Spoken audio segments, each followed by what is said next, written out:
Diet और food कौन कौन से होते हैं जिससे कैंसर होने के chances? Fast food, pizzas, burgers, Ajinomoto मिला हुआ खाना। टेल मी टॉप 3 फूड्स जो खाने चाहिए लोगों को ताकि उन्हें कैंसर होने के चांसेस कम हो। Broccoli, number 2 blueberry, number 3 tomato. It is very good. Sugar और कैंसर का क्या रिलेशनशिप? अगर आप शुगर लगातार ले रहे हो, आप कैंसर का वो एक एनवायरनमेंट क्रिएट कर रहे हो, because cancer cells thrives on glucose. Glucose is sugar. अगर आपको कैंसर को कंट्रोल करना है, आपको शुगर छोड़नी ही चाहिए। डू यू नो राज, हम 70% कैंसर बचा सकते हैं। कैसे? अगर लोग सिगरेट, तंबाकू, शराब ना पिए। कंपनीज में जब लंच ब्रेक्स होते हैं, सामने फोन रखा है एंड खाना खा रहे हैं। Are you healing your each and every cell of your body? Answer is no. चिंता में खा रहे हो, वाइफ से झगड़ा हुआ है, हस्बैंड से झगड़ा हुआ है। Don't eat, wait for 30 minutes, let your body get back to normal. My suggestion is leave wheat. मतलब गेहूं छोड़ दें? गेहूं आइडियली छोड़ देना चाहिए। फिर खाओ क्या? मैं बचपन से तो जो खाना खाता हूं तो चेंज ही करा दिया।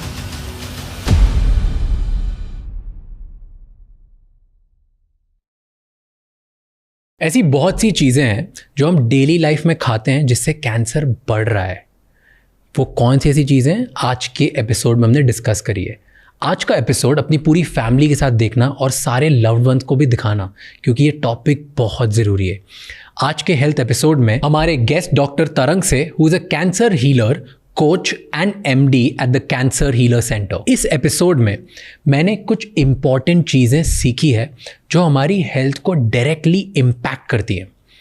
जैसे कैंसर का सबसे बड़ा ट्रिगर क्या होता है, डेली लाइफ में हम जो शुगर कंज्यूम करते हैं उससे क्या हो रहा है, not just unhealthy food but plastic का इस्तेमाल करने से क्या होता है, एंड कीमोथेरेपी के साथ साथ और कौन से ऐसे ट्रीटमेंट्स हैं जो अवेलेबल हैं for cancer.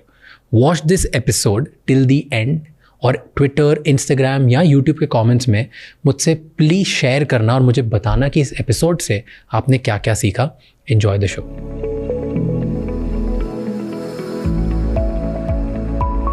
To start with, I want to be grateful that I came here because you have been the best podcaster in the country. So through you, I want to reach out to millions of people and करोड़ों लोग जो देख रहे हैं ये podcast, ताकि उन तक ये बात पहुँचे कि कैंसर में लोग समझ लेते हैं कि मरना ही है, वो ख़त्म हो गए। And I've just come with this intention. This time I just want that लोग डर से ना मरें। कैंसर से, वो जो कैंसर में जो डर होता है ना, कैंसर से लोग नहीं मरते, डर से मर जाते हैं। And that's क्यों ऐसे बोल रहे हो? Why? Because people feel जैसे कैंसर हो गया ना, so they feel that cancer is a synonym to death.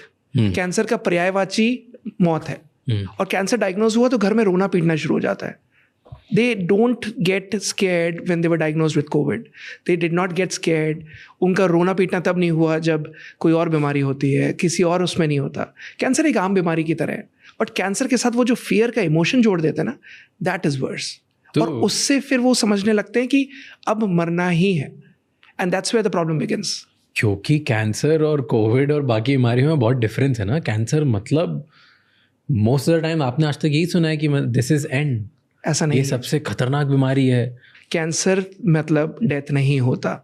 लोग समझ लेते हैं कि कैंसर हो गया मतलब मरना निश्चित है, एंड दैट्स वेयर जब हम फियर में, अगर आप पूरे रेंज ऑफ इमोशंस देखो तो fear is one of the worst emotions out of all the range of emotion. सबसे बेस्ट इमोशन होता है लव, सबसे वर्स्ट इमोशन होता है fear.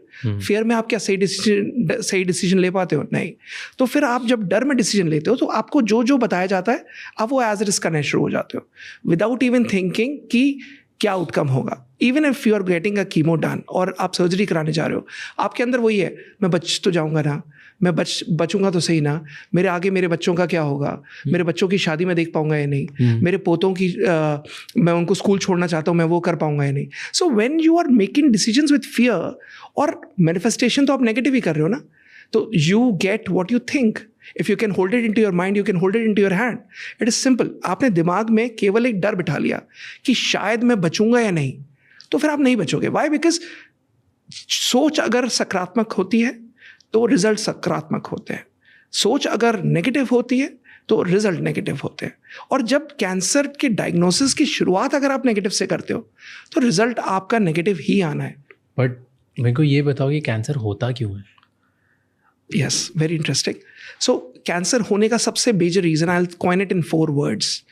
Constant irritation causes cancer. Anything which is constantly irritating. मतलब अगर कोई भी चीज़ physically, mentally, emotionally, spiritually, if it is constantly irritating you, any body part, anything, it might lead to cancer. For example, I'll give an example as well. There was a lady who was completely normal, who was from धर्मशाला, वो धर्मशाला की थी, और वो कहती थी doctor साहब मैं तो सूरज ढलने से पहले खाना खा लेती हूँ, मैंने कभी सिगरेट, तंबाकू, शराब नहीं पिया, कभी कोई लाइफस्टाइल डिजीज़ नहीं, गाँव से आई हूँ, मुझे कैसे कैंसर हो गया? So that was pretty interesting. तो मैंने उसको और डिगअप किया कि क्या रीज़न है. करते करते करते करते जब पता चला कि उसका हस्बैंड उसको हमेशा मारता था, और रात में जब शराब पी कर आता था, he used to hit her every time, और उसको पीटता था. And she used to cry, but उसको रोते पीटते भी वो खाना बनाती थी, उसको खाना खिलाती थी, उसके जूते उतारती थी, सुलाती थी और फिर सोती थी. So she was that lady, but उसको ये रियलाइज नहीं हुआ, एंड वो उसने अपना एक रूटीन बना लिया कि अरे ये तो रूटीन है, मेरा पति मुझे दारू पी के मारता है, और वो उसने रूटीन समझ लिया. लेकिन उसको रियलाइज नहीं हुआ वो इमोशनल ट्रॉमा में है. जब भी एक पर्सन स्ट्रेस में होता है, एक हार्मोन होता है cortisol, that gets risen up, और वो जब बढ़ता है कहीं ना कहीं बूंद बूंद से सागर बनता जाता है. शुरू में रियलाइज नहीं होता, अरे वो कहते हैं ना कि एक सिगरेट से क्या होगा, एक उससे क्या होगा, बट वो जो कांस्टेंट स्ट्रेस एनवायरनमेंट में जब आप रहते हो, तो वो स्ट्रेस एनवायरनमेंट फिर फाइनली कैंसर का कहीं ना कहीं रूप ले लेता है. एंड ये बॉडी में अलग अलग पार्ट्स में क्यों होता है? So cancer is just a signal, right? You have to understand that कहीं पे भी अगर कोई वीकेस्ट पार्ट होगा, वो हमेशा वहाँ पर पकड़ लेगा. जैसे कहते हैं ना, दुश्मन को पता है कि यही एक जगह है जहाँ से आप घर में घुस के चोरी कर सकते हो, सो चोर वहीं से ही आएगा. सो बॉडी में इम्यून सिस्टम पे जहाँ पर वीक होता है, जो वीकेस्ट पार्ट होता है, वहाँ पर आता है. तो अगर आपको पूरी बॉडी में कहीं पे भी इरिटेशन हो रही है कॉन्स्टेंटली, तो इग्नोर नहीं करना चाहिए? No, don't ignore it. छोटी छोटी चीज़ें तो लोग इग्नोर ऐसे ही कर देते हैं, क्या फ़र्क पड़ता है इन सबसे? इससे ये फ़र्क पड़ता है कि आजकल का जो एनवायरनमेंट है, वो एनवायरनमेंट प्योर नहीं है. जो सांस आप ले रहे हो, जो आप खाना खा रहे हो, जो आप ओवरऑल जिस एनवायरनमेंट में रह रहे हो, कुछ भी प्योर नहीं है. तो चार्ल्स डार्विन ने सालों पहले एक थ्योरी दी थी, सर्वाइवल ऑफ द फिटेस्ट. जो सबसे स्ट्रांग है वो नहीं जीतेगा, जो सबसे अडेप्टेबल है वो जीतेगा, जो फिटेस्ट है वो जीतेगा. तो अगर आपको इस एनवायरनमेंट में आज भी सर्वाइवल ऑफ द फिटेस्ट की थ्योरी कामयाब है, और आज भी सर्वाइव करते हैं कि अगर आप सबसे ज़्यादा फिटेस्ट हो, मतलब आपका इम्यून सिस्टम अगर इतना ज़्यादा सक्षम है कि आप इस एनवायरनमेंट में भी रह सकते हो, then probably you can stay in as much pollution as you are. Delhi का इतना भरा पॉल्यूशन है, बट अगर आप फिट हो, अगर आप स्मोक नहीं कर रहे, ड्रिंक नहीं कर रहे, you are not having an unhealthy lifestyle, you are sleeping on time, तो आपको कैंसर नहीं छू सकता. अगर आप अच्छे से खाना खा रहे हो, जो खा रहे हो वो आप ध्यान रख रहे हो, आपको कैंसर नहीं छू सकता. और आज कैंसर कितना बड़ा है, कितनी बड़ी बीमारी है ये इंडिया में या ग्लोबली? देखा जाए तो इस समय कैंसर जितनी तेज़ी से फैल रहा है, इस समय हर 9वें व्यक्ति को कैंसर होने की संभावना है बाय 2027. हर 9वें व्यक्ति को. Every 9th person in the world. In the world, every 9th person might get a risk of cancer at any stage of his life. छुएगा ज़रूर. डायग्नोज होने के बाद जल्दी क्योर हो जाए, स्टेज 0 रहे, स्टेज 1 रहे, कार्सिनोमा इन सीटू रहे या अर्ली स्टेज का कैंसर रहे, डजेंट मैटर, बट छुएगा जरूर. Why? Because your immune system is not pure. And data ये भी कहता है कि इस समय हर साल 8 लाख केस डायग्नोज हो रहे हैं कैंसर के. 8 लाख केसेस वर्ल्ड में. इंडिया में. वर्ल्ड का डेटा भूल जाओ, इंडिया में. एंड प्रॉब्लम ये है, जितनी तेजी से डायग्नोज हो रहा है उसमें से 75% और ये भी वो, हाँ, जो एडवांस स्टेजेस में हो रहे हैं. और ये भी वो डेटा है राज, इतने लोग हैं, जो कई लेडीज हैं जिन्हें कैंसर होता है, बताते नहीं है, घबराते हैं, अरे नहीं बेटे को नहीं बताना, चिंता हो जाएगी, वो मुझे ऑपरेशन करा देगा. And what's the hardest cancer to cure? जब भी स्टेज 4 कैंसर होता है, जब ब्रेन में मेटास्टासिस हो जाती है और जब बोन्स में मेटास्टासिस हो जाती है, this is something which is worst to cure. Why? Because हर दवाई ब्रेन तक नहीं पहुंचती. ब्रेन ट्यूमर्स फिर भी ट्रीट हो जाते हैं. बट जैसे कैंसर जब स्टार्ट होता होगा, उसके बाद डे 1 पे तो ब्रेन में नहीं पहुंचता, राइट? कुछ टाइम बाद पहुंचता होगा ब्रेन में, बहुत सारे केसेस में. यस. तो कौन से ऐसे कैंसर होते हैं जिनके कोई सिम्टम्स ही नहीं होते, पता ही नहीं चलता कि हो भी गया है? ऐसा कुछ होता है? यस. इसमें जो सबसे ज़्यादा कैंसर जो इग्नोर होता है वो होता है ब्लड कैंसर. क्योंकि ब्लड कैंसर का इनिशियल सिम्टम होता है फीवर, सबसे पहला सिम्टम. अब उस फीवर में जैसे किसी को बुखार आया और बुखार आने के बाद आपने क्रोसिन पैरासिटामोल लिया एंड बुखार उतर गया, चलता जा रहा है, बट विदाउट रियलाइजिंग कि ये बुखार बार बार क्यों आ रहा है। और फिर उसके बाद जब आप ब्लड पिक्चर कराते हो, this is the most ignored thing. What happens is, इस टाइम पे किसी एक हेमाटो ऑन्कोलॉजिस्ट से कंसल्ट नहीं किया जाता, और वही मेडिसिन के डॉक्टर अलग अलग दवाइयाँ, एंटीबायोटिक्स, यूरिन टेस्ट, वो सब कराया, लेकिन किसी में यूरिन इन्फेक्शन भी नहीं आया, लेकिन एंटीबायोटिक्स बदल के दी जा रही है। पहले एक सेट ऑफ एंटीबायोटिक्स दी, फिर दूसरी दी, कई लोगों को डबल एंटीबायोटिक दी गई। इस टाइम पे 3 महीने, 4 महीने, 5 महीने निकल गए, एंड देन जब डायग्नोज हुआ, अरे ये तो एक्यूट माइलोइड ल्यूकेमिया है, अरे ये तो ब्लड कैंसर है, and then it becomes a tricky situation. अच्छा, फिर ल्यूकेमिया पैनल कराया जा रहा है, फिर बाकी टेस्ट हो रहे हैं, फिर सारी चीज़ें हो रही हैं। सो दिस इज समथिंग वे जहाँ पर वो एक्सट्रीम इग्नोरेंस होती है। फर्स्ट टेस्ट, जब एक किसी का ब्लड टेस्ट करा रहे हो आप, हर आदमी को, हर औरत को 40 साल के बाद, हर मर्द को PSA, प्रोस्टेट स्पेसिफिक एंटीजन, कराना ही कराना चाहिए। So every male person has to get a PSA test done after 40. Every female has to get a simple test of CBC, LFT, KFT and CA15.3. ये ब्रेस्ट कैंसर का marker है, ये कोई नहीं बताता। CEA, कार्सिनो एम्ब्रियोनिक एंटीजन, कोई नहीं बताता। CA125, ओवेरियन कैंसर का मार्कर। अरे एक 50 रुपए का टेस्ट है, करा लो, क्या फर्क पड़ रहा है? बट कोई डॉक्टर्स लिखते नहीं है। वाई? बिकॉज अरे जब कोई सिम्टम नहीं, क्यों लिखना? Why are you waiting for the symptom to occur? And एक स्टमक कैंसर का मार्कर है CA72.4, कराना चाहिए। लोग सब नहीं कराते रहेंगे तो अर्ली डिटेक्ट हो सकता है। यस, वेरिएशन तो पता चलेगा। Early detection means cancer cured, but लोग पकड़ना नहीं चाहते, डरते हैं, अरे कुछ आ गया तो। बट ऐसा क्यों होता है कि कुछ लोग होते हैं, जैसे मान लो मैं 2 केसेस पकड़ता हूँ, 2 लोग हैं, दोनों स्मोक करते हैं और दोनों दारू पीते हैं, दोनों स्मोकिंग करते हैं, उसमें से एक को हो जाता है और एक को नहीं होता, ऐसा क्यों? इम्यून सिस्टम, आपकी सक्षम शक्ति, your own immune system. Immune system is the strongest. वो मैंने बताया था चार्ल्स डार्विन की theory, survival of the fittest. So survival of the fittest is if you are the fittest you will survive.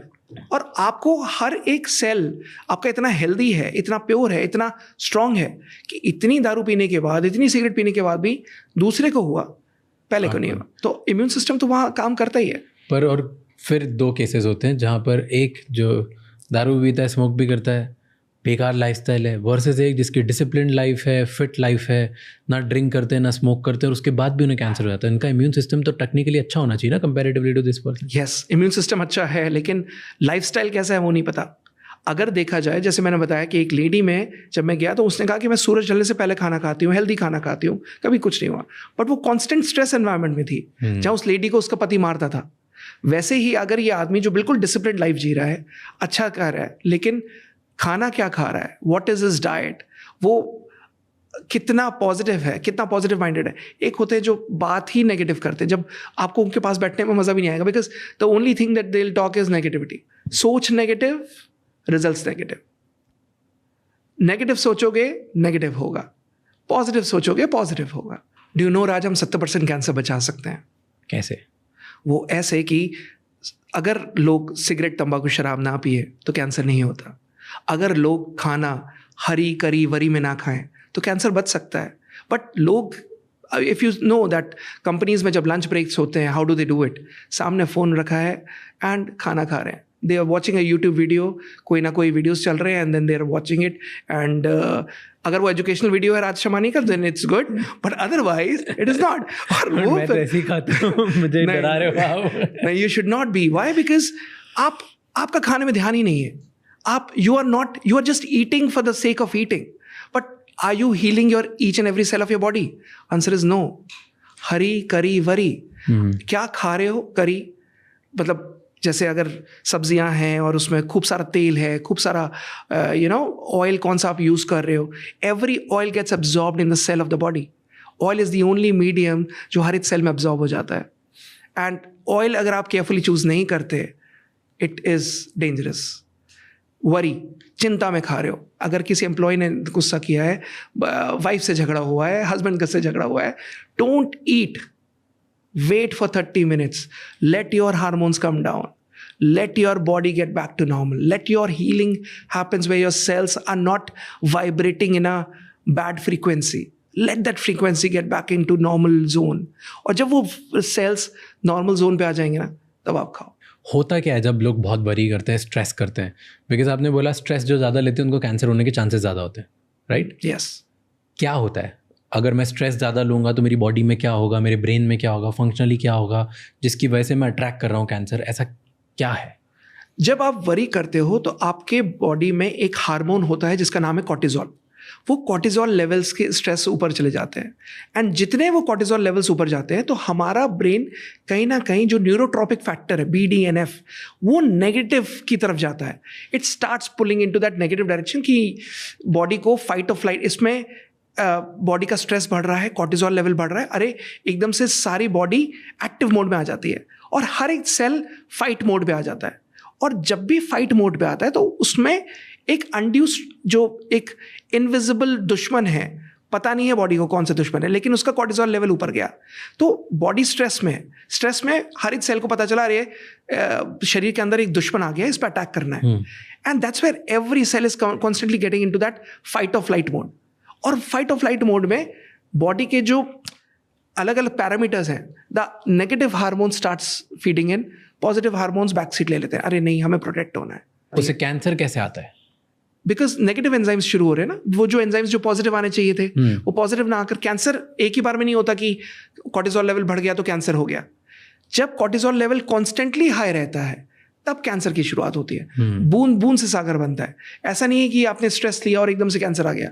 When you are constantly into that environment जहां पर cell को समझ में नहीं आ रहा कि अरे ये काम और कंपोज या इक्विलिब्रियम मोड पे कब रहेगा, ये तो स्ट्रेसफुल एनवायरनमेंट में रह रहा है। So your environment defines your life, no? Got it. And talking about food, diet और फूड कौन कौन से होते हैं जिससे कैंसर होने के चांसेस होते हैं? फास्ट फूड, पिज्ज़ाज, बर्गर्स, बाहर का जितना आप खाना खा रहे हो, जो भी आप चाइनीज़ जिसमें आप MSG मिलाकर खा रहे हो, अजीनोमोटो मिला हुआ खाना, बाहर जो आप सड़क पे खाना खा रहे हो जिसमें आप नहीं जानते कि ये जो डोसा आप खा रहे हो इसमें कौन सा ऑयल बना रहे हैं, कौन सा बटर यूज़ हो रहा है। सो अगर anything, these are the foods. कई लोगों की एक रूटीन हैबिट है जिसमें they are eating those chickens, they are eating those processed meat. जो लोग लगातार वो चिकन फिश खा रहे हैं जिसमें पता ही नहीं कि वो like how is that being cooked, वो किस तरीके से बना है। ये सारे फूड्स हैं जब आपको कैंसर एक स्टेज पे ला सकते हैं। रियली? खाना खाने से कैंसर कैसे होगा? खाना खाने से, जो खाना आपके लिए पौष्टिक नहीं है, जो खाना आपके लिए हेल्दी नहीं है, जो बर्गर्स आप खा रहे हो, जो पिज्ज़ाज आप खा रहे हो, जिसमें जो आपको नहीं पता कि ये जो डो मिलाया हुआ है जिससे पिज्ज़ा बन रहा है, ये कौन सा डो है, ये मैदा जो आपके कहीं ना कहीं इंटेस्टाइन में एक लेयर बना के चिपक जा रहा है, वो कहीं ना कहीं आपके इंटेस्टाइन के बॉडी के एब्जॉर्प्शन को ख़त्म कर रहा है। It might lead to intestinal cancer, it might lead to any GI cancers, मतलब गैस्ट्रोइंटेस्टाइनल कैंसर्स। आपके इम्यून सिस्टम को हमेशा अच्छा रखना है, और इम्यून सिस्टम तभी अच्छा होगा जब आप खाना अच्छा खाओगे। Burgers, pizzas, fast foods, French fries, तले हुए फ्रेंच फ्राइज जो आपने तले, और मैकडॉनल्ड्स में जो आप लेते हो, वो यू डोंट नो कौन सा ऑयल यूज़ हो रहा है और कितने टाइम पहले के तले हुए हैं, कौन सा यूज़ हो रहा है, क्या हो रहा है। This is not good. अच्छा खाना है, ठीक है, अगर आप चिकन खाना चाहते हो घर पे बैठ के, घर पे बनवाइए, घर पे कुक करिए और खाइए। एंड ऑयल और कैंसर का क्या रिलेशन है? ऑयली फूड खाने से क्या होगा? ऑयली फूड खाने से, oil is the only medium जो शरीर के हर एक सेल पे एब्जॉर्ब होता है। अगर आप भले ही जिस रेस्टोरेंट में खा रहे हो, उस रेस्टोरेंट में आप ये ज़रूर देख लो कि ये कौन सा तेल यूज़ कर रहे हैं। उस ऑयल का आपके बॉडी के इम्यून सिस्टम पे सबसे ज़्यादा फर्क पड़ेगा।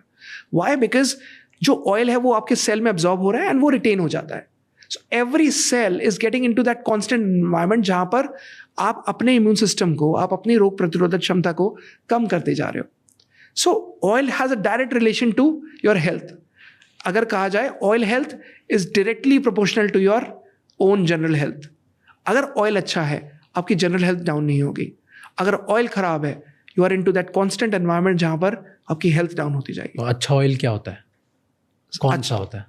अच्छा ऑयल इज एवोकाडो ऑयल, अच्छा ऑयल इज सनफ्लावर ऑयल, अच्छा ऑयल इज ग्राउंडनट ऑयल, अच्छा oil is olive oil, best oils.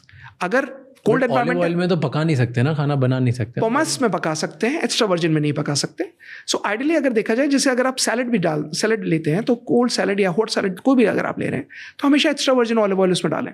So it will give each and every cell. तभी एक्स्ट्रा वर्जिन ऑलिव ऑयल क्यों डालते हैं? क्योंकि वो ऑयल आपके सेल को एब्जॉर्ब करता है, हर एक सेल वो ऑयल को एब्जॉर्ब करता जाएगा एंड देन इट एनरिचेस, कहते हैं ना, उसका ऑयल हर सेल का ल्यूब्रिकेंट बन जाता है।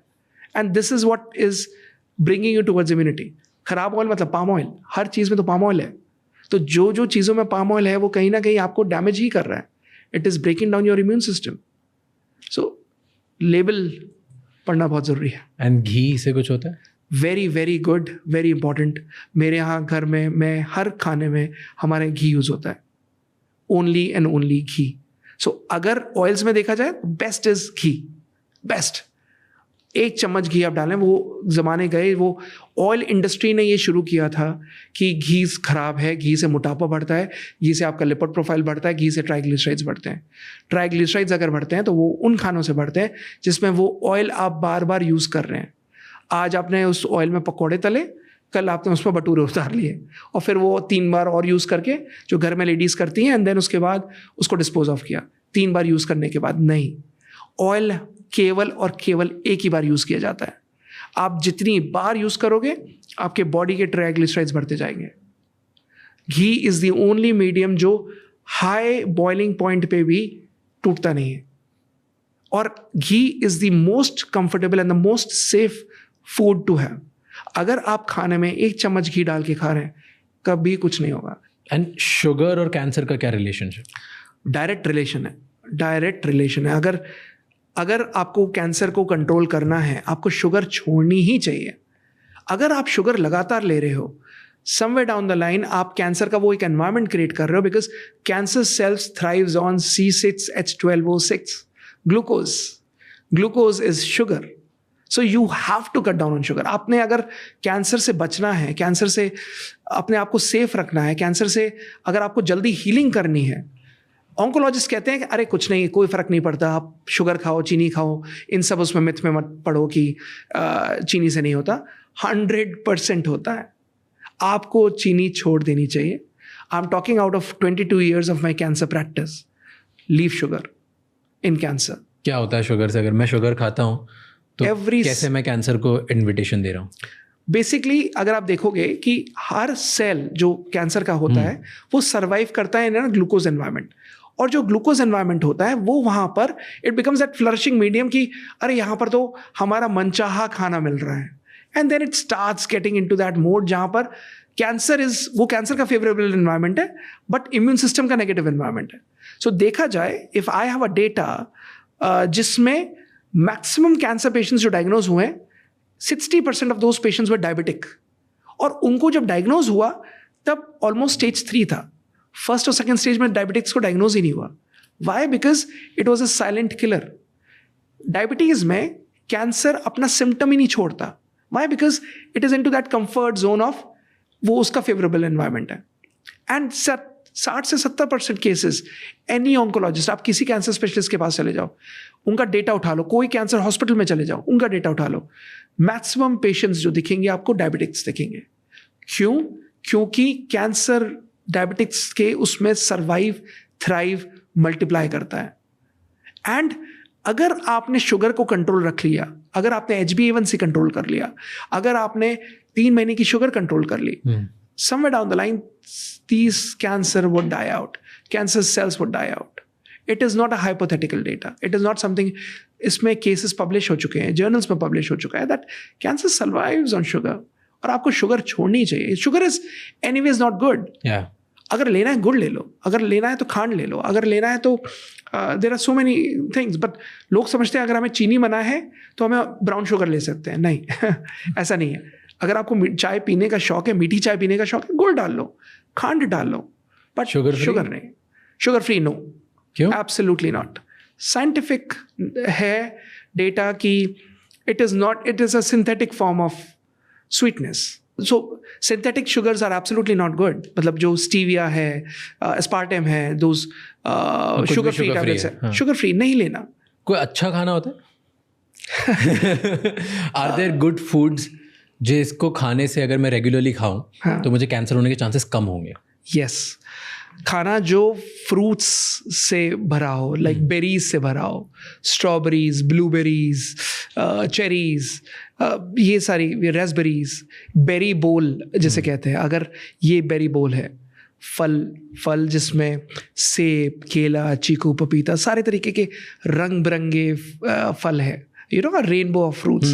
And then eating well about your healthy food, जिसमें so my suggestion is leave wheat. आधे से ज़्यादा लोगों को पता नहीं है कि उनको व्हीट की एलर्जी है, उनको ग्लूटेन एलर्जी है. मतलब गेहूं छोड़ दें? गेहूं आइडली छोड़ देना चाहिए. मिलेट्स, यार कितना डिफिकल्ट होगा गेहूं छोड़ना, हम बचपन से खा रहे हैं. तो यही तो मेरे लिए मैंने सब कर दिया. ओके, मुझे पता चल गया कि मैं डेयरी इंटॉलरेंट हूँ, तो मैंने दूध थोड़ा कम कर दिया, मैं नॉर्मल मिल्क से आलमंड मिल्क पे आ गया. मैंने छोटी छोटी चीज़ें, तलावा छोड़ दिया, शुगर मैंने अब धीरे धीरे शुगर तो ऑलमोस्ट बंद कर दी, तलावा धीरे धीरे बंद कर रहा हूँ, मल्टीपल चीज़ें कर दी. अब गेहूँ भी छोड़ दो तो फिर खाओ क्या? मैं बचपन से तो जो खाना खाता हूँ तो चेंज ही करा दिया. नहीं. सो बेसिकली क्या हुआ है कि पहले ज़माने में हमारे पेरेंट्स ने या हमारे ग्रैंडफादर्स और पेरेंट्स ने, उन लोगों ने हमें वही खिलाया बिकॉज उस टाइम पे रूटीन वैसा ही था. तब उस समय हम जैसे कहते हैं ना कि अगर जैसे जैसे चीज़ें चलनी है, so in Rome live like the Romans live. So अब रोम बदल रहा है, अब वैसा नहीं रहा जैसे 20 साल पहले था. तो अगर आज के एनवायरनमेंट में जहाँ पर इतना ज़्यादा पोल्यूशन है, जहाँ पर इतना ज़्यादा कांस्टेंट स्ट्रेस है, जहाँ पर कुछ भी चीज़ प्योर नहीं है, तो उसमें आपको इम्यून सिस्टम सबसे अच्छा रखना है. तो इम्यून सिस्टम अच्छा रखने के लिए आपको पता है कि गेहूं is something which would bring a lot of inflammation in your body. क्या होता है गेहूं खाने से? इन्फ्लेमेशन बढ़ता है बॉडी में. इन्फ्लेमेशन मतलब हर एक सेल, अगर किसी को ग्लूटेन एलर्जी है तो आप देखोगे कि उनको ब्लोटिंगनेस होगी, उनको सुबह सुबह फेस स्वेल हो जाएगा, पेट फूल जाएगा, बार बार गैस पास होगी, लगेगा कि अच्छा नहीं लग रहा, लिथार्जी, लेजी लगेगा, सुस्ती लगेगी. सो दैट इज, एंड जब वो गेहूँ छोड़ देते हैं तो एकदम देखते हैं हाँ एक्टिव हो गए. सो वो इसलिए होता है, उन्हें लगता है कि उन्हें कॉफ़ी की ज़रूरत पड़ती है सुबह सुबह उठकर, but that laziness, lethargy is because of that wheat which is there. अगर आप वो गेहूँ छोड़ कर देखो, 21 दिन छोड़ दो और फिर उसके बाद देखो आप, यू योरसेल्फ वुड फील कि आप एक्टिव हो, आप चार्ज अप हो.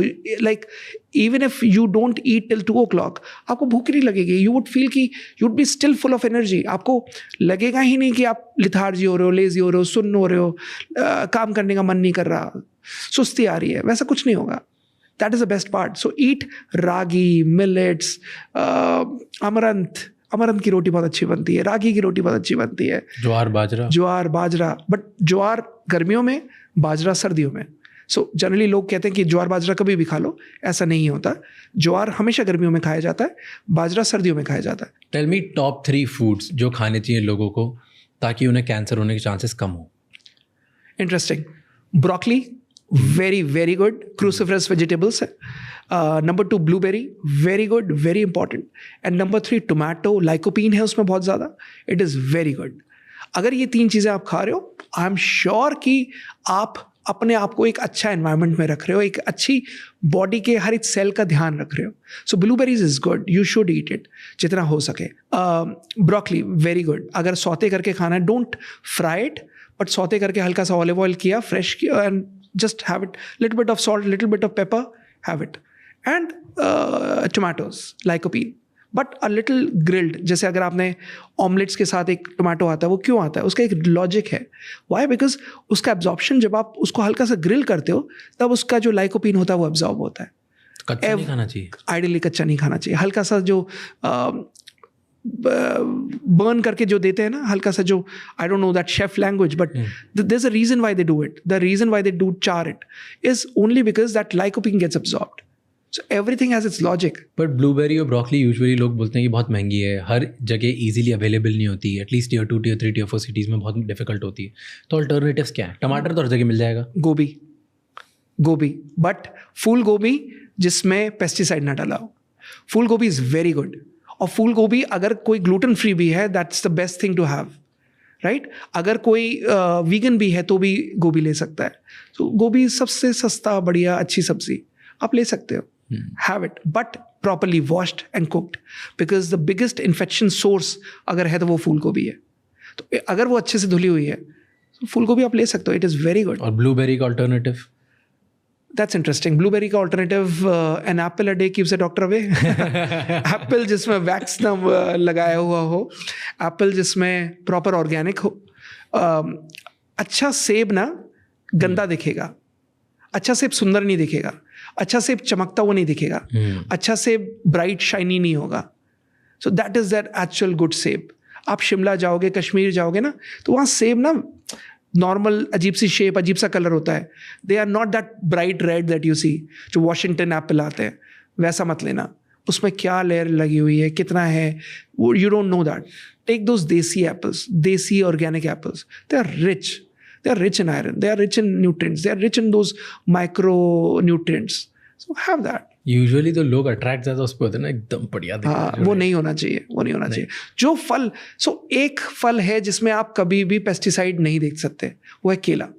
केला में अगर आपने पेस्टिसाइड डाला, सड़ जाएगा. एक और फल है जिसमें आप पेस्टिसाइड नहीं डलवाते, जिसमें कोई किसान, आप पूछ लेना किसी से भी, कोई किसान पेस्टिसाइड नहीं डालेगा. वो है अमरूद. अमरूद में कभी भी पेस्टिसाइड नहीं डलता. And this is one fruit that would always keep you healthy. Guava.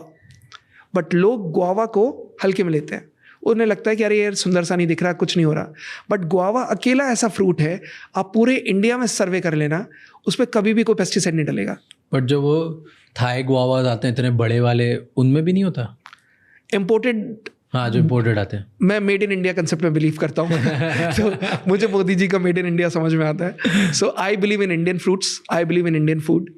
Thai guavas I have बड़े से दिखते हैं. I have seen it. कई सारी शादियों में रहते हैं बाहर, बट मैं नहीं ट्राई किया और मैंने कभी खाता नहीं.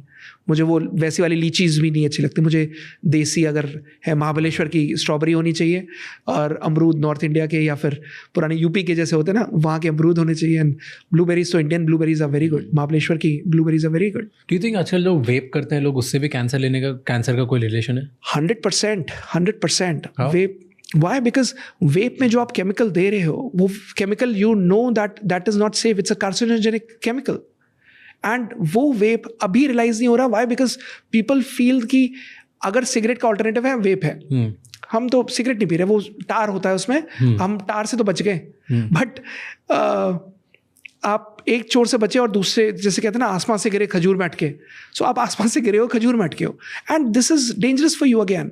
Y? Because any chemical which is bringing out that smoke from it, और वो जो केमिकल आप इनहेल कर रहे हो, the puffs that you are taking, you are actually getting into that zone जहां पर आप अपने इम्यून सिस्टम को खत्म कर रहे हो. भाई, वेप इज नॉट हेल्दी.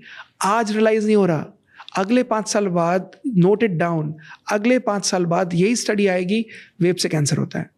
और आज जो unregularised, I would say unregulated industry जो वेप बन गई है, इट इज़ अनरेगुलेटेड इंडस्ट्री. यही आगे आने 5 साल वाले टाइम पर हो सकता है, शायद मैं प्रे करता हूँ 1 साल में हो जाए, कि उस पर भी लिखा आना चाहिए कि vape causes cancer. But it is unregulated, it is unregularised, कोई उस पर ध्यान नहीं दे रहा. It has become a fat zone. And हुक्का और शीशा जो लोग पीते हैं, is that safe? Nothing is safe. It is not safe. The chemical that is there, वो जो आप शीशा और हुक्का जो आप ले रहे हो, जो flavors अलग अलग डल रहे हैं, those are all chemicals. आपने किसी हुक्के के उसका जो मसाला है, उसका कहीं बनते हुए देखा है? उसमें क्या डलता है, कैसे डलता है? Because it is an unregularized industry. कोई उसको देखता नहीं. दिल्ली में कोई पार्टी बिना हुक्के की नहीं होती. कोई हुक्के में के बिना नहीं होती. And everybody is into that हुक्का जोन की नहीं, हमें तो शीशा चाहिए, हमें हुक्का चाहिए. और इस वजह से हर जगह पूरे देश भर में जो बी टाउन सिटीज़ थी, वहाँ पर भी शीशा लाउंजेस और वो बन गए, जहाँ पर you find people from 18 years to 60 years going there and enjoying their shisha, without even thinking कि जो आप बुड़बुड़ कर रहे हो, इससे आपके सेल भी बुड़बुड़ कर रहे हैं. And this is dangerous. हर एक सेल जो आप ले रहे हो, उसमें वो जो केमिकल है, this is a direct inhalation of those chemicals. So you mean to say कि शीशा, हुक्का, इनसे भी कैंसर होने के चांसेस हो सकते हैं? Is that it is as dangerous as, let's say, something like smoking? 100%. And इस कंटेंट के बहाने अगर शायद इस पॉडकास्ट के बाद भगवान करे अगर किसी ने स्मोकिंग छोड़ दी, I think we are successful today. I think we are successful. Absolutely. Yeah. Absolutely. Okay. Physical और emotional traumas या physical hurt या इमोशनल हर्ट से भी कैंसर होने के चांसेस होते हैं? Yes yes. एक्सप्लेन दोनों अलग अलग तरीके से। Physical trauma and emotional trauma. So the dangerous trauma, मतलब अगर सबसे भयानक और सबसे डरावना ट्रॉमा बोला जाए तो वो इमोशनल ट्रॉमा होता है। और उस इमोशनल ट्रॉमा में अलग अलग इमोशंस हैं जो आपको डेंजरस होते हैं, जो आपको कहीं ना कहीं तोड़ देते हैं, मजबूर कर देते हैं। जैसे सबसे वर्स्ट इमोशन होता है ग्रीफ। ग्रीफ मतलब किसी की फैमिली में डेथ हुई, सपोज एक लड़का है और उसके मदर से वो बहुत ज़्यादा अटैच्ड है या फादर से बहुत ज़्यादा अटैच्ड है, और उसके मदर या फादर की डेथ हो गई। अब वो, जैसे हम कहते हैं हिंदी में, एक सदमे में चला गया। तो वो सदमा नहीं, he is into that grief, जहाँ पर वो एक पेन में है कि अरे there is a loss of a loved one. एक आई थिंक उससे वर्स्ट वो लॉस किसी के लिए नहीं होता, जो एक जिससे आप बहुत ज़्यादा प्यार करते हो वो आपकी ज़िंदगी से चला जाए, राइट। जब उस ग्रीफ में आप होते हो, लोग क्या करते हैं, आज हमारी जो कम्युनिटी है, हमारे जो लोग बाग हैं आसपास, हमें वो सिखाते हैं, जो कहते हैं कि अरे छोड़ना है, भूलना यार, आगे बढ़, चलना यार, मिट्टी डाल, आगे बढ़, अरे फॉरगेट इट यार, आगे बढ़। ये forget it is not good, forgive and forget, this is not good. What is not good is you are not processing the pain. उस पेन को प्रोसेस करो, be into that zone, that's fine. It's okay to be into that trauma. It's okay कि आपने loved one खोया, that's fine. But ठीक है, अब आगे probably look at that brighter side. So there is this thing which I would like to say about is AFRA. AFRA is, A stands for assign that pain, मतलब what is that pain which is there, right? And आपको पता चल गया कि वो pen है, वो किसी मैं जिससे प्यार करता था उसके खोने की वजह से मुझे वो पेन हुआ, तो वो आपने असाइन किया। F stands for feel it. आप उसको फील कर रहे हो, you are feeling into that pain कि वो कैसा है, किस तरीके से है, and every pain has that feeling of, वो पर्सन स्पेसिफिक होता है। Your emotional trauma would have a different magnitude of pain, मतलब हो सकता है वो काला, रबड़ी, मतलब when you will get into that zone feeling, you will get into it. It's very personalized, right? I can't explain it in a podcast probably. There's this exercise that I do with all my patients where I get into that zone जहाँ पर मैं उनको वो ले जाता हूँ। F is for feeling. R is for releasing it. When you get into that power कि मुझे इसको रिलीज करना है, छोड़ना है, हटाना है अपनी जिंदगी से, and A, आगे बढ़ना है, ascend, you move forward. And move forward, it's not necessary कि आपके किसी loved one की डेथ हुई तो आप ascend कर रहे हो उस पेन के साथ, नहीं, आप ascend कर रहे हो उसकी good memories के साथ. So it's a complete exercise that we do for all our patients. Like कई पेशेंट्स है राज, जो उनके मदर की या फादर की डेथ हुई और उसके बाद, या किसी हस्बैंड वाइफ में से किसी हस्बैंड की डेथ हुई और वाइफ को कैंसर हो गया 2 साल बाद। अब जब उनसे पूछा गया तब उसने कहा कि वो आज भी अपने हस्बैंड को याद करती है और वो कुछ नहीं करते हैं, and she is a lady, she is not eating anything bad, अच्छे से खाती है, अच्छे से ध्यान रखती है, कोई वो भी नहीं कि दिन भर फोन पर रहना, लेकिन कैंसर डायग्नोज हो गया क्योंकि वो उस ग्रीफ में अभी भी है 2 साल बाद। सो उसको फिर हम ये एक्सरसाइज कराते हैं ट्रीटमेंट के साथ साथ, and then you get into that healing of emotional trauma healing. It's a complete exercise, and this is important. अगर आप कैंसर की तह तक नहीं जाओगे तब तक आप कैंसर को ठीक ही नहीं कर सकते। ट्रीटमेंट अलग है, हीलिंग अलग है, that's important.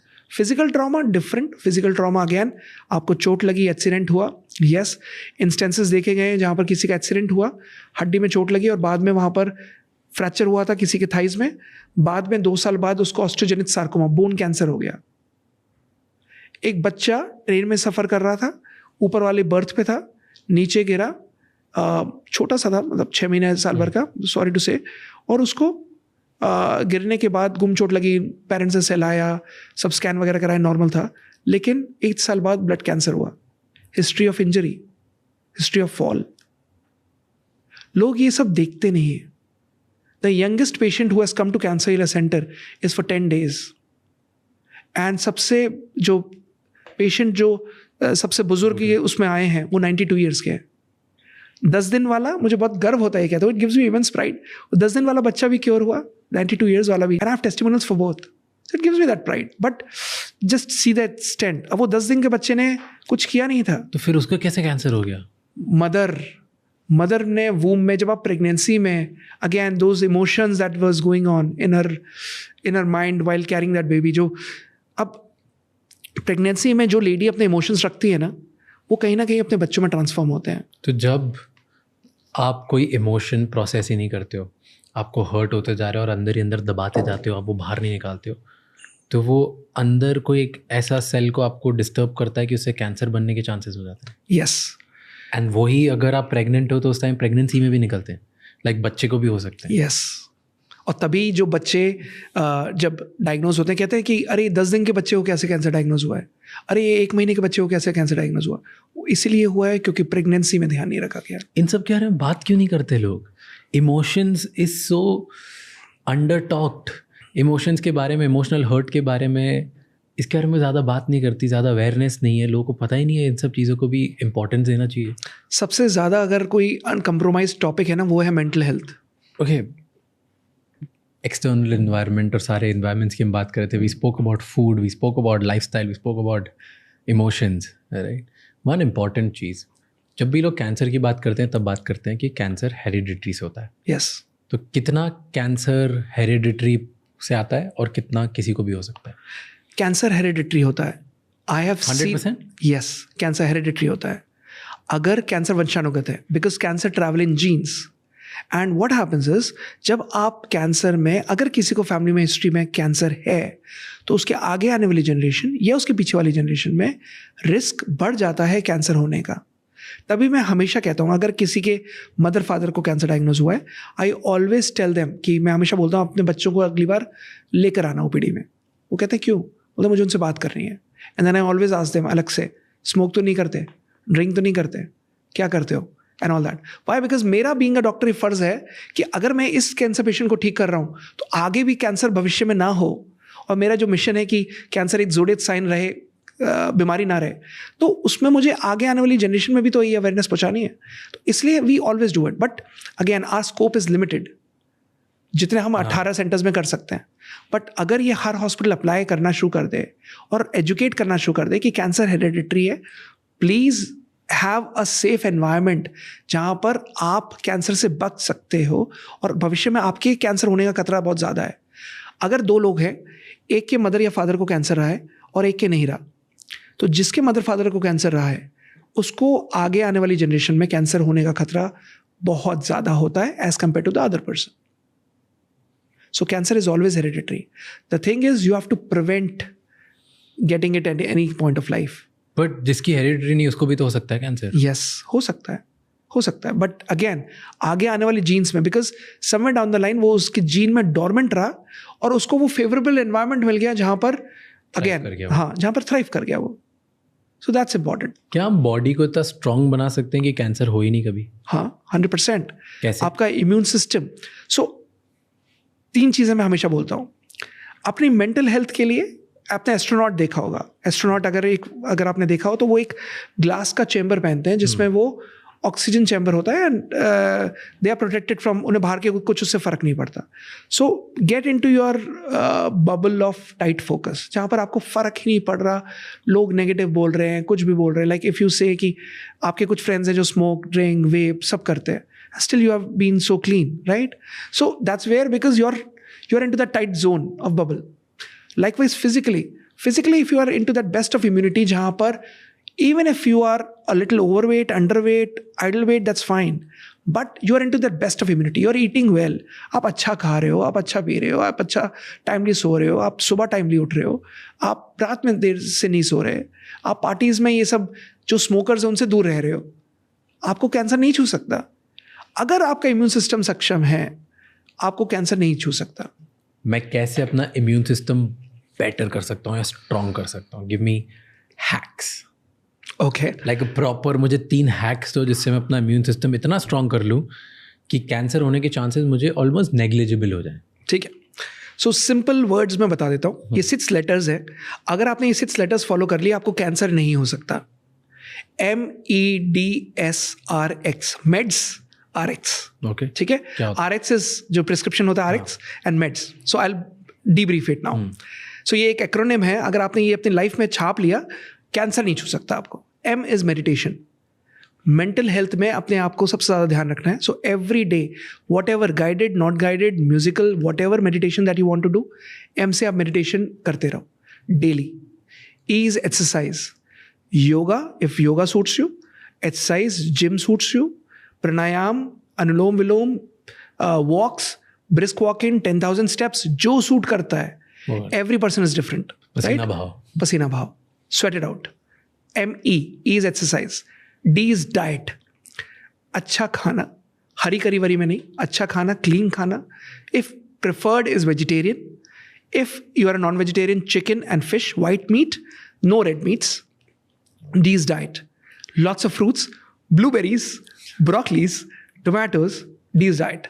Right? S, sleep. Sleep.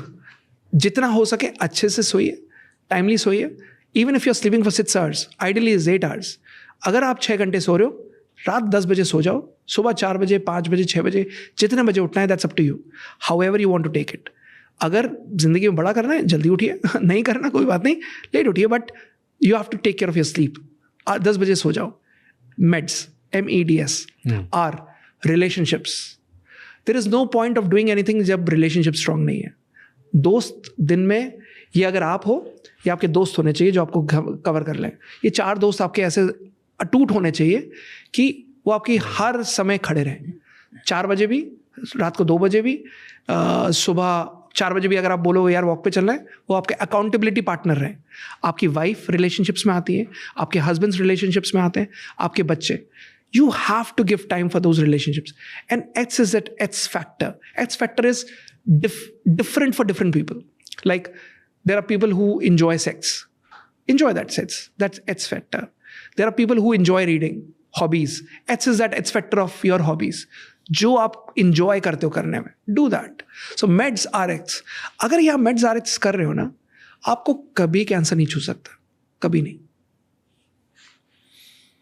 ये मैं 22 साल से कैंसर की प्रैक्टिस कर रहा हूँ. Meds RX. Meds RX. I like it. Thank you. But let's understand cancer deeper. Stage 0 cancer क्या होता है? कुछ होता है? Stage 0 कैंसर मतलब कार्सिनोमा इन सीटू. जब वो लोकलाइज्ड है, वहीं पर ही है. लंप किसी को ब्रेस्ट में हुआ, वो वहीं पर ही है. लंग्स में हुआ, वहीं पर ही है. लोकलाइज्ड, छोटा, आपने उसको ऑपरेट करके निकाल दिया. कार्सिनोमा इन सीटू वहीं पर ही लोकलाइज्ड है. Okay, that's stage 0. तो कैसे स्टार्ट होता है कैंसर, फिर स्टार्ट होके फैलता कैसे बॉडी में, कितनी स्टेजेस होती हैं, स्टेज 1, स्टेज 2, स्टेज 3, कहाँ पर क्या करना चाहिए जिससे हम बच जाएं? Explain everything, give me a proper lecture on. Okay, so cancer जब शुरुआत होती है, किसी भी ऑर्गन से शुरुआत हो सकती है. It can be breast, it can be lungs, it can be liver, it can be bones, it can be brain, it can be anywhere. Right. अब जब कैंसर की शुरुआत हुई तो वहाँ पर वो स्टेज, सो कैंसर की जो स्टेजेस होती है वो स्टेज 1, स्टेज 2, स्टेज 3, स्टेज 4 होती है. अब इसका एक क्लासिफिकेशन होता है जिसको हम कहते हैं TNM क्लासिफिकेशन. T मतलब tumour, N is nodes and M is metastasis. Metastasis मतलब स्प्रेड, जो मैंने बताया था, प्राइमरी सेकेंडरी फैल जाता है. तो टी ट्यूमर जब लोकलाइज्ड जगह पर होता है तो सबसे पहले टी से शुरू होता है, विच इज स्टेज 0 and 1. जब वो ट्यूमर डेवलप हुआ, ग्रोथ हुई, अनकंट्रोल्ड ग्रोथ हुई, you are not into that best of environment, और आपके बॉडी ने आपने अपने शरीर का ध्यान नहीं रखा और वो ट्यूमर डेवलप हो गया, वो स्टेज 1 है. अब जब सपोज मैं एक ब्रेस्ट कैंसर से एग्जांपल लेता हूँ, because that is number 1 prevailing cancer in India right now. Breast cancer में ब्रेस्ट से शुरुआत हुई. अब वहाँ से वो शुरू होकर बगल में एक गांठ आ गई आर्मपिट के नीचे, जिसको हम कहते हैं एक्सिलरी लिम्फ नोड. राइट. अब जब वो ब्रेस्ट से वहाँ से शुरू हुआ, उसकी जड़ें बाहर की तरफ फैलनी शुरू हो गई. मैं ग्राफिकल रिप्रेजेंटेशन में बेटर बता सकता हूँ. सो अलग अलग फैलना शुरू हो गया. जब वो सेल फैला तो वो फैल कर सबसे पहले लिम्फ नोड्स पे जाता है, बिकॉज हमारे बॉडी में अलग अलग स्प्रेड्स होते हैं. जैसे ब्लड के थ्रू स्प्रेड होता है, ब्लड पूरे शरीर में है, तो blood is a connective tissue. Blood जो ब्रेस्ट में सप्लाई कर रहा है वही लंग्स में, लिवर में, बोन्स में, हर जगह वही ब्लड जा रहा है. तो थ्रू ब्लड इट स्प्रेड्स, या फिर लिम्फ के थ्रू स्प्रेड करता है. जैसे हम लिम्फेटिक, मतलब जो लिम्फ नोड्स होते हैं वो अलग अलग वो कैरियर्स रहते हैं. तो जो एक्सिलरी लिम्फ नोड्स हैं या सर्वाइकल लिम्फ नोड्स है, वहाँ पर फैल गया. ये आ गया अब स्टेज 2 में. Right? So that it becomes, पहले ये 2 सेंटीमीटर के नीचे था तो ये स्टेज 1 था, 2 सेंटीमीटर से ऊपर बढ़ा ये स्टेज 2 आया, अब ये नोड्स में आ गया, तो यहाँ पर ये स्टेज 3 आ गया। जब ये primary cancer plus lymph nodes attach कर लिया, स्टेज 3। अब जब ये नोड्स में है, प्राइमरी सोर्स में है, ब्रेस्ट में है, बट अब इसके बाद ये ऑर्गन्स पे चला गया, दूसरे ऑर्गन्स में, लिवर में, लंग्स में, बोन्स में, ब्रेन में, तो ये दूसरे ऑर्गन्स में चला गया। अपने ही पीपल का पेड़ यहाँ बोया, जड़ें आगे पड़ोसी के घर तक चली गई, तो दैट इज वेयर, जब पड़ोसी के घर गई या अलग ऑर्गन्स में गई, that is where it is stage 4। And इस तरीके से ये स्टेजेस ग्रो करती है। अगर आप उसको शुरू में, कहते हैं ना निप इन द बड, अगर आपने वहीं पर ही उसको खत्म कर दिया, वहीं पर ही लोकलाइज पकड़ लिया, आप जल्दी काबू कर सकते हो। तो ऐसे क्या कुछ साइंस होते हैं जहाँ पे हम अर्ली पकड़ लें? हाँ, कोई भी चीज़ अगर वही, जैसे मैंने बताया कि अगर कॉन्स्टेंटली इरिटेट कर रही है, जैसे किसी को डायरिया हो रहा है फिर कॉन्स्टिपेशन हो जा रहा है, फिर डायरिया हो रहा है फिर कॉन्स्टिपेशन हो रहा है, this is warning sign for cancer. हर कैंसर ना एक वार्निंग साइन ज़रूर देता है, हम पकड़ नहीं पाते। अगर आप अपने शरीर पे ध्यान दोगे ना, वो वार्निंग साइन आपको कहीं ना कहीं पकड़ना चाहिए। कोई चीज़ लगातार उसको न्यू नॉर्मल मत बनाओ, अरे ये तो होता ही है, नो ऐसा कैसे, मुझे एक डॉक्टर ने बोला ये तो होता ही है, दूसरे ने बोला यही होता ही है, कोई बात नहीं, तीसरे के पास जाओ, चौथे के पास जाओ, पांचवें के पास जाओ, छठे के पास जाओ, नॉर्मल नहीं है ये। जो चीज़ नॉर्मल नहीं है ना, वो you can not take it as normal कि अरे यार ये तो ठीक है ना, अभी उसको इरिटेबल बाउल सिंड्रोम है, अब तो उसको डायरिया हो जाता है, वो कुछ भी बाहर का खाता है उसका पेट खराब हो जाता है। This is not normal, this is not normal. किसी को अरे वो लाइपोमा है और छोटा सा एक फैट का वो आ जाता है, गांठ आ जाती है, अरे वो कुछ नहीं, दैट इज नॉट नॉर्मल। कोई भी चीज़ अगर नॉर्मलसी से अलग है, लापरवाही मत करो उसे, get it tested, show it. तो क्या होता है इम्यूनोथेरेपी जो कैंसर पेशेंट्स को देते हैं लोग? ओके, सो जो इम्यूनोथेरेपी होती है, इम्यूनोथेरेपी मतलब इम्यून सिस्टम पर आधारित ट्रीटमेंट होता है। ऑन अ लेमैन्स टर्म मैं आपको बुलेट प्रूफ जैकेट पहना दूं, गोली मारते रहूं असर नहीं होगा, वैसे ही काम करती है कि नॉर्मल सेल, हर एक नॉर्मल सेल पे कवच चढ़ जाता है, जिसमें नॉर्मल सेल इतना ज़्यादा स्ट्रांग होता है कि नॉर्मल सेल कैंसर सेल को ख़त्म कर रहा है। It is like we are not cutting down cancer, we are making immune system stronger so as to, जब नॉर्मल सेल एट स्ट्रांग हो रहा है, वो नॉर्मल सेल कैंसर सेल को ख़त्म कर रहा है। फॉर एग्जाम्पल एक होटल का ले लीजिए जहाँ पर टेररिस्ट का हमला हुआ था और उसमें कितने सारे सिविलियंस हैं और कितने लिमिटेड 3-4 टेररिस्ट हैं। एक ऑप्शन, आप उस होटल पे बम गिरा दो, तो उसमें 2 टेररिस्ट मारने के लिए कि नहीं हम इनको बाहर नहीं निकलने देंगे, हम इनको ख़त्म करना है, तो 2 टेररिस्ट तो मर गए, लेकिन उसके साथ साथ सिविलियंस डैमेज हो गए, जहाँ पर 500 नॉर्मल लोग, बेगुनाह लोग की डेथ हो गई, मारे गए। और दूसरा ऑप्शन, आपने अंदर जो 1000 लोग हैं, वो 1000 की पावर ज़्यादा है, 2 की पावर कम है, हालांकि उनके पास गन्स हैं, तो आपने बाहर से धीरे धीरे करके किसी ना किसी तरीके से उनको वो शस्त्र प्रोवाइड कराने शुरू कर दिए, अस्त्र शस्त्र वेपन्स, कि जिससे उनकी ताकत बढ़ गई और वो उससे लड़ पाए।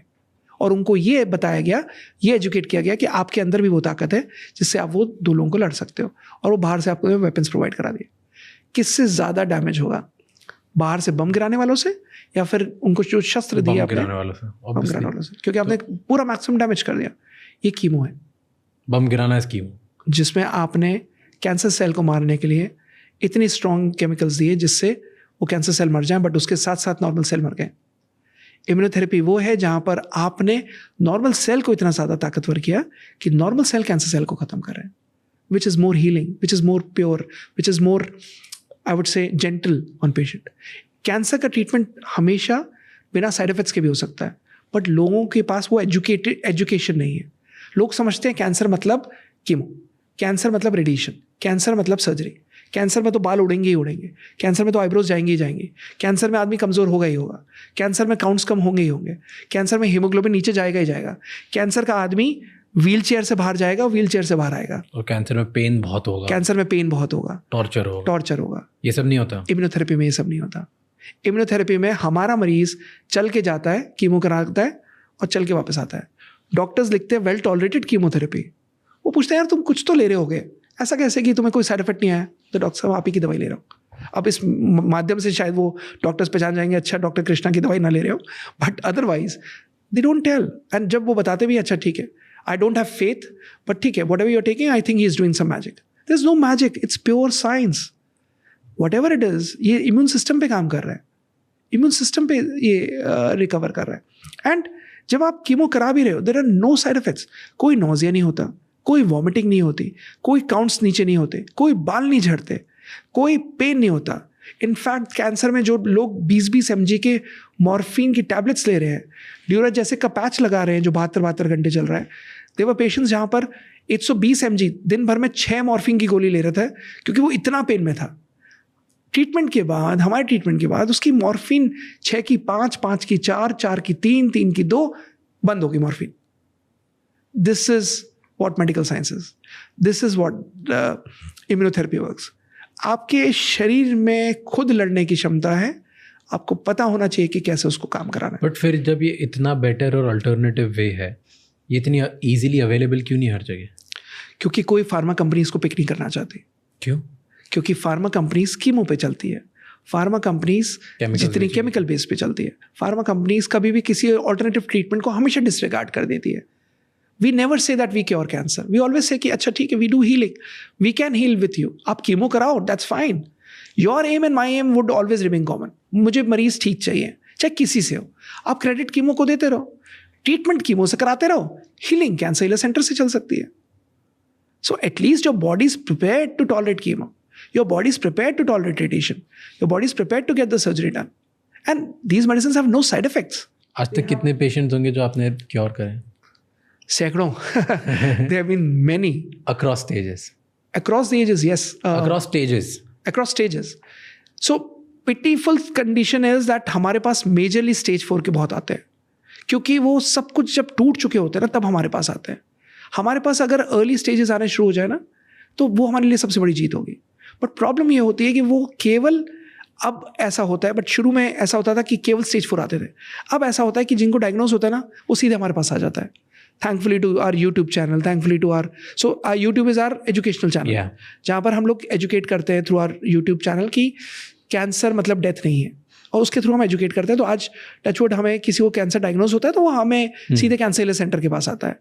बट अदरवाइज कई लोग हैं जो बड़े बड़े अस्पतालों के पास जाते हैं एंड वो सोचते हैं कि मतलब कैंसर से अगर रिकवर होना है तो वहाँ चले जाओ। एंड प्रॉब्लम ये होती है कि वो सब जब करा चुके होते हैं और वो सब करने के बाद जब उन्हें रिजेक्ट कर दिया जाता है, बोल दिया जाता है कि अब घर ले जाओ, सेवा करो, एंड हो गया, कुछ नहीं हो सकता। सेवा करने लायक नहीं छोड़ते, वो काजू किशमिश नहीं खा रहा होता, सेवा करने लायक भी नहीं होता, मतलब that person gets into death bed, तब वो कहते हैं हम घर ले जाओ। अब वो मरता क्या ना करता हमारे पास आता है, एंड टचवुड उस हालत में भी रिजल्ट्स आते हैं। You can't cure that every cancer patient, but at least आप क्वालिटी ऑफ लाइफ तो दे सकते हो। एंड यही रीज़न है हमारे सक्सेस रेट्स बहुत हाई हैं। Why? Because we get in to that complete healing, मेडजारिट्स, हम पूरी लाइफ स्टाइल चेंज कर देते हैं। जो अब तक आप कराते आ रहे हो, जो भी आपने हॉस्पिटल में कराया वो भूल जाओ, सब चेंज। मेरे आए हो, मेरा मग्गा ये जो कप है ये खाली करके आओ, तब मैं भरूंगा। अगर भरे हुए आए हो और बायस्ड होकर आए हो कि मुझे डॉक्टर्स ने ये बोला है, मुझे ये बोला है, ये बोला है, मैं कुछ नहीं कर सकता, मेरे पास मत आइए। क्या परसेंटेज होगा आपका ट्रीटमेंट का? Success rates are very high, as high as 60 to 80%, as high as 60 to 80%. That's pretty high. That's pretty high. Certain cancers, intestinal cancers 20%, so pancreatic cancer 60%. So for this podcast मैं actually research कर रहा था, just podcast से पहले। Tell me ये सही है कि नहीं है। मैं कंपेयर कर रहा था इम्यूनोथेरेपी सक्सेस रेट और कीमोथेरेपी की सक्सेस रेट्स को, एंड अक्रॉस डिफरेंट कैंसर्स मैं कंपेयर करने की कोशिश कर रहा था। अब मैंने सिर्फ ये इन्फॉर्मेशन जितनी मैं रिसर्च कर पाया उससे ढूंढी, आप बताओ मुझे सही है कि नहीं है। तो इनके एक्चुअली रिजल्ट्स काफ़ी अच्छे थे। इनफैक्ट ये था कि जो लंग कैंसर है, skin cancer and kidney cancer है, इसके चांसेस इम्यूनोथेरेपी के सक्सेस रेट के were much better than other type of therapies. Yes, जैसे लंग कैंसर में इसमें चांसेस थे 30 to 50% सक्सेस रेट थे, स्किन कैंसर में 50 to 80% थे, किडनी कैंसर में 40 to 60% थे। ये बहुत हाई नोट पर है compare to other conventional mode of therapies. And even liver cancer में, liver metastasis में अब कोई भी जो ड्रग होती है वो हेपाटोटॉक्सिक होती है। हेपाटो मतलब लिवर, टॉक्सिक इज टॉक्सिसिटी। तो जब आप कीमो कराते हो तो उसमें जब लिवर में ऑलरेडी कैंसर है, लिवर में मेटास्टासिस है, तो कीमो कराने के बाद आपने जब ऑलरेडी लिवर कंपनसेटेड है, आपने कीमो किया तो वो लिवर बैठ जाएगा, liver would fail, right? And that is where immunotherapy gets into the picture, जहाँ पर आपका वो लिवर के लिए जेंटल रहेगा, जहाँ पर वो लिवर को प्रोटेक्ट करेगा। प्राइस क्या होती है इसकी? प्राइस वेरी करती है case to case, price vary करती है from patient to patient. Why? Because stages are different, case is different, cancer is different, type is different, diagnosis is different.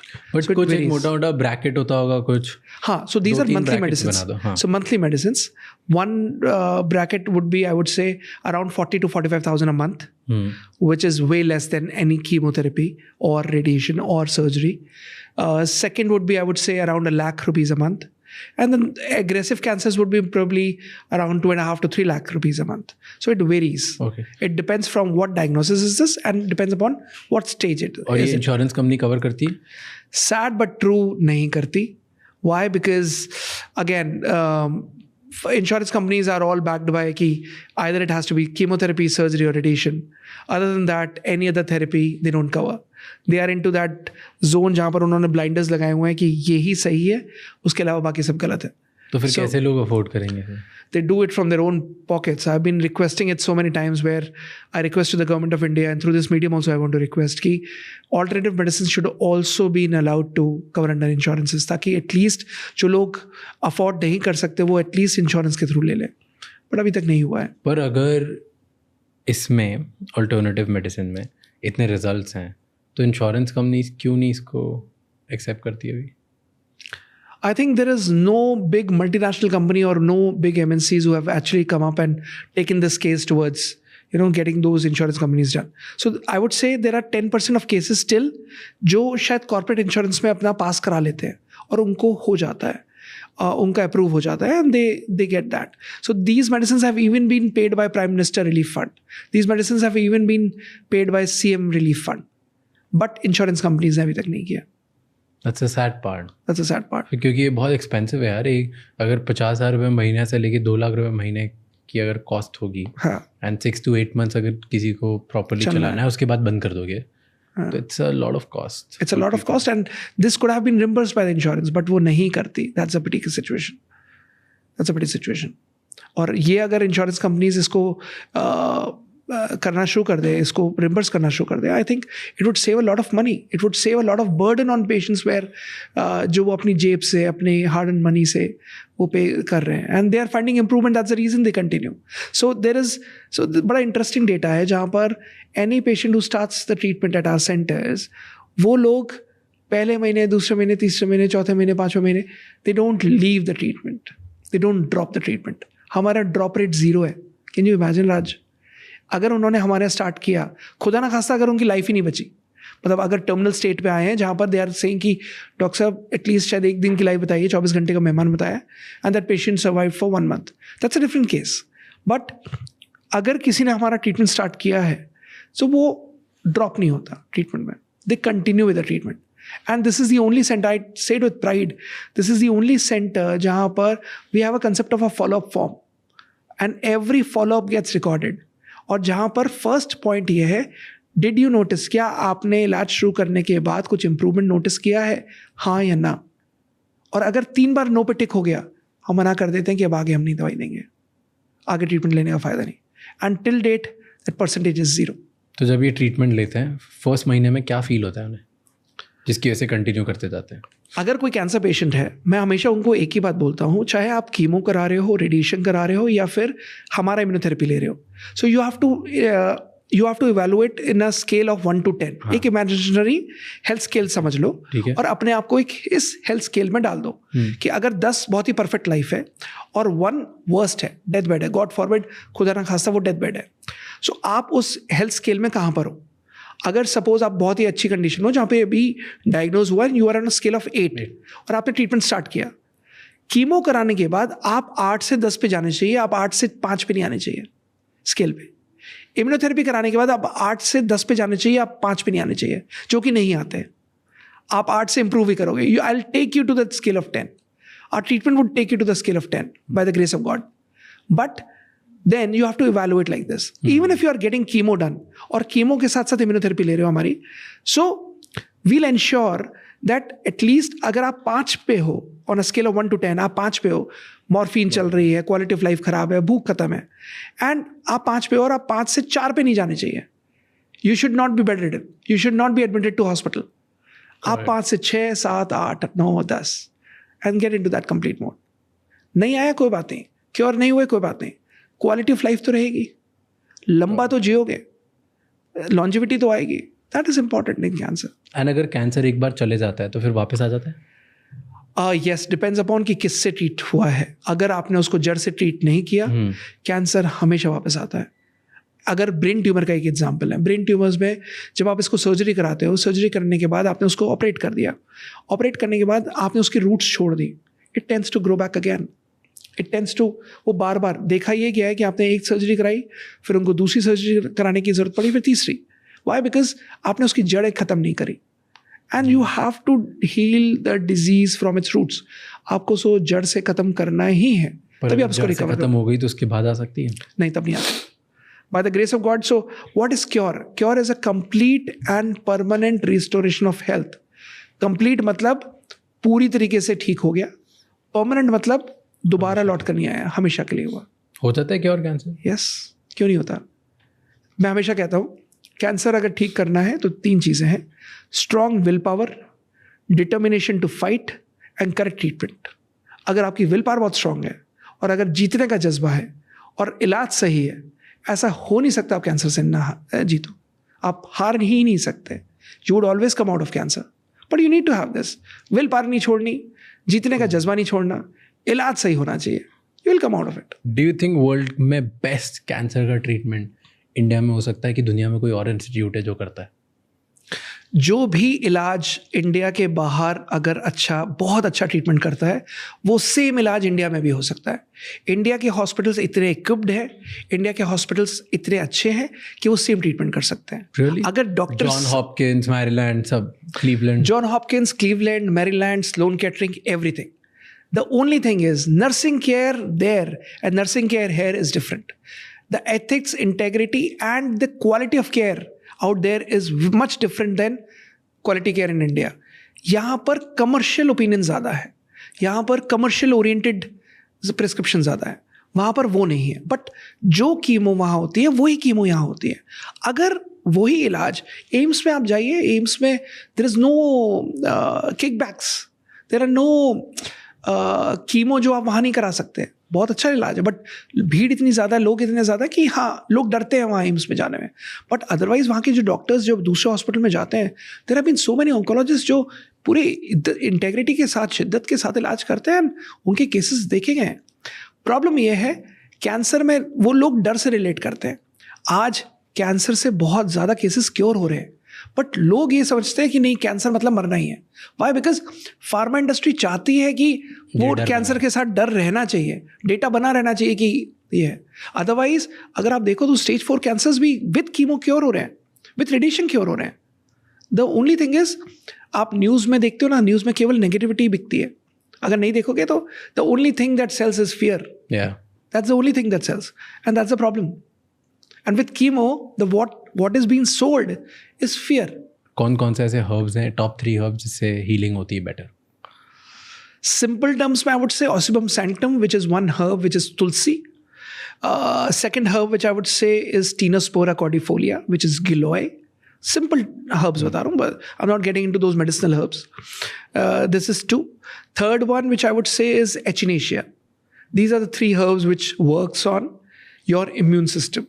अगर कोई रोज खाना चाहिए लोगों को? 100%. गिलोय, तुलसी और एचिनेशिया. आई वुड से, मतलब कई सारी, एचिनेशिया अलग से भी आता है, सो आप वो ले सकते हो. But these are 3 herbs that you should actually be taking it.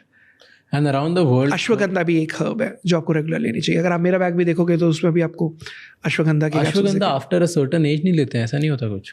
Metal content उसमें बढ़ जाता है तो इस वजह से अवॉइड करते हैं. But otherwise yes, ashwagandha is good. It prevents, उसमें तो डेटा भी है कि it prevents you against stress, so it's good.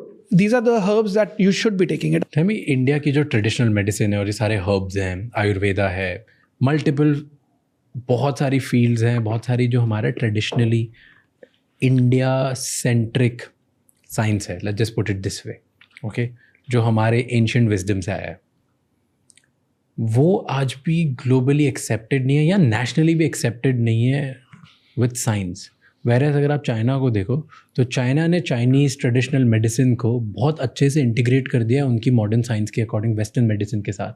And most of the solutions जो अब आज वहाँ पे प्रमोट हो रहे हैं वो वेस्टर्न साइंस और चाइनीज़ ट्रेडिशनल मेडिसिन को इंटीग्रेट करके ही लोग प्रमोट कर रहे हैं.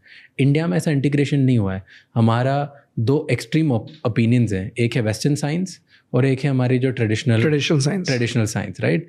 इन दोनों को लोग साथ में नहीं लाते हैं. ऐसा क्यों? इंटीग्रेट क्यों नहीं कर रहे हैं? क्योंकि बहुत सारी चीज़ें हैं जो आयुर्वेदा ही ठीक कर सकता है या बेटर ठीक कर सकता है. बहुत सारी चीज़ें हैं जो हर्ब से आप एक्चुअली बेटर कर सकते हो, एंड बहुत सारी चीज़ें जो वेस्टर्न साइंस ठीक कर सकता है. तो why not integrate it all? So that's the reason I said कि integrative is the future of the industry. अगर आपको साथ में collaboration is the key. We are collaborating together to bring awareness to people, right? Collaboration is the key, and you have been doing this amazing work to bring people on board to educate the masses. अगर problem ये है कि जब हम इस narrow minded zone में रहते हैं ना कि नहीं केवल जो ट्रीटमेंट है वो हमारे थ्रू ही है, किसी और के नहीं है. अगर आप देखोगे आज भी जो जितने भी डॉक्टर्स हैं जो कीमो करते हैं वो अपनी चाय में तुलसी डालकर पीते होंगे, तुलसी वाली चाय पीते होंगे, अदरक वाली चाय पीते होंगे. टेस्ट के लिए पीते हैं क्या अदरक और तुलसी? नहीं. It is somewhere down the line it is also helping them no कि वो इसी बहाने एटलीस्ट वो जो जिंजर से एक हर्ब आती है विच इज़ जिंजीबर ऑफिसिनालिस, वो आप ले रहे हो. तुलसी के थ्रू ऑस्मम सैंटम हर्ब ले रहे हो. So these are the herbs which are indirectly going inside. But आप उसको डिनाइल मोड पे रहते हो क्योंकि हमें तो वी आर एजुकेटेड पीपल, हमें हमारे ये है. मैं हमेशा गुजारिश करता हूँ, मैं हमेशा बोलता हूँ that's the reason I started with this hospital Indian Cancer Institute only because I wanted to have that integrative approach जहाँ पर ऑन्कोलॉजिस्ट भी है, जहाँ पर ट्रेडिशनल हीलर्स भी है, जहाँ पर आयुर्वेदिक फिजिशियन भी है, होम्योपैथ भी है, एलोपैथिक डॉक्टर भी है, एमडी मेडिसिन, जहाँ पर BHMS BAMS graduates and MD doctors भी है, जहाँ पर रेकी प्रैक्टिशनर्स भी हैं, जहाँ पर साउंड हीलर्स भी हैं, जहाँ पर क्रिस्टल हीलर्स भी हैं, जहाँ पर न्यूट्रिशनिस्ट है, जहाँ पर ऑन्को न्यूट्रिशनिस्ट है, जहाँ पर they have been doctors who are passed out from AIIMS, they have been doctors who have been passed out from alternative medicine colleges as well. साथ में एक जोन के अंदर मैं हमेशा कहता हूँ कि जो चाइना में हुआ अगर ये चीज़ इंडिया में हो गई, ऐसा हो नहीं सकता कि इंडिया से कोई बीमारी ठीक ना हो. But that's the way forward and that's what we all should work towards. All of us should collaborate and do something about it. Yes. मैं बहुत heavy believer हूँ, strong believer of medical science, modern science, and I'm equally strong believer of Indian traditional science. Yes. क्योंकि मैंने देखा है कि ऐसी चीज़ें जो मुझे कभी कभार लगता है कि मैजिक है, like this is unbelievable. And जब मैं पढ़ता हूँ उसके बारे में और जाके डीप में रिसर्च करने की कोशिश करता हूँ तो पता चलता है 2000 साल से हो रहा है. And I was like what, ये साइंस में आज तक इसका कोई जस्टिफिकेशन नहीं है और 2000 साल से हो रहा है इधर और इसके ऊपर कुछ ज़्यादा एविडेंस बेस्ड ही नहीं है. So to me it feels like जितनी बार मैंने इंडिया की ट्रेडिशनल विजडम, हमारा ट्रेडिशनल साइंस, हमारा आयुर्वेदा, हमारा योग, स्पिरिचुअलिटी, हमारे हर्ब्स के बारे में पढ़ा है ना, तब मुझे ऐसा लगता है कि wherever science stops, magic begins. And that's what makes me re-believe the system and my belief in India कि कुछ तो है, हमें उसमें और जाके घुसना पड़ेगा एंड उसको साथ में वर्ल्ड का जो वेस्टर्न साइंस उसके साथ इंटीग्रेट करके जो आपने बोला ना पैरेलल चलाना पड़ेगा एंड उसके बारे में बात करनी पड़ेगी so that we can actually bring change in the world and teach the world कि okay hey here is the solution, we already know it, let's bring it together and let's heal the entire world together. And we are in our best phases of our lives जहाँ पर we have our people sitting on the center who have been promoting Ayurveda. Our Prime Minister is promoting Ayurveda. Yeah. Our Prime Minister is promoting holistic therapies. Our Prime Minister is promoting so many alternative treatments. He has been promoting yoga. Yeah. So this is the best phase of our lives जब हम दोनों को parallel चला सकते हैं. और national interest भी अभी है. नेशनल इंटरेस्ट भी है. तो अब issued in public interest as well as national interest we should be doing it. Why? Because जब एम कॉमन है ना तो हारना नहीं है, ईगोस छोड़नी पड़ेगी, आगे बढ़ना होगा. एंड आगे बढ़ना है जो इस इंटेंशन से बढ़ना है कि कैंसर को खत्म करना है. Yeah. बस. Yep. Okay, I have some myths and facts to cover. Perfect. मुझे ये बताओ कि myths क्या है इनमें और facts क्या है. मैं मोस्ट गूगल्ड क्वेश्चंस पूछ रहा हूँ. ठीक है. प्लास्टिक यूज से कैंसर इंक्रीज होता है, मिथ और fact? Fact. Mobile phone radiation से कैंसर होता है? इलेक्ट्रोमैग्नेटिक रेडिएशन से on a long term use yes cancer होता है, but and it's a fact. Sugar cancer cells को फीड करती है. Yes, fact. Smoking definitely leads to cancer.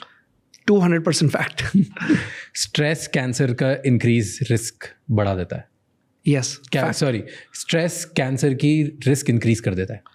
Life में कैंसर होने का खतरा स्ट्रेस से बढ़ जाता है. अगर आपकी लाइफ में कांस्टेंट स्ट्रेस है, यस, कैंसर का खतरा बढ़ जाता है. फैक्ट.